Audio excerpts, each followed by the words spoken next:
কোষ গহ্বরকে আমি বলি কোষের টয়লেট। কেন বলতো? কারণ আমাদের বাসা বাড়ির সব বর্জ্য কোথায় যায়? টয়লেটে। সেম ভাবে কোষের সব বর্জ্য কোথায় যাবে? কোষ গহ্বরে। তাহলে দেখো, আমরা সবাই জানি যে কোষ গহ্বরে কি যাবে? কোষের বর্জ্য। তাহলে বলতো কোষের বর্জ্য ধারণ করবে কে? বর্জ্য পদার্থ কোষ গহ্বর।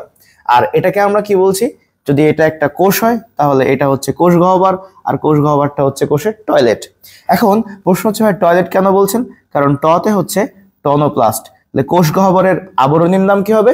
টনোপ্লাস্ট। আচ্ছা, শুধু কি বর্জ্য যায়? না, বর্জ্যের সাথে কি যায়? অনেক রস যায়, রস। তাহলে বর্জ্য পদার্থের সাথে কি যাবে? কোষ রস। তাহলে সে কি ধারণ করে? কোষ রস ধারণ করে। বর্জ্য পদার্থ যখন বের করে দেয়, এবং বর্জ্য পদার্থ বের করে দিলে কোষকে কি করেও? পরিষ্কার করে। পরিষ্কার বানান কি বলতো? পরিষ্কার। তাহলে পিএইচ। আবার বলতে পারো যে রস, রসের সাথে তরলের সাথে কার সম্পর্ক আছে? পিএইচ এর। তাহলে বর্জ্য পদার্থ কোষ রস ধারণ করা এবং পিএইচ রক্ষা করা, এই তিনটাই কার কাজ? এই তিনটা হচ্ছে কোষ গহ্বরের কাজ। আর কোষ গহ্বরকে আমরা কি বলি? টয়লেট। কেন?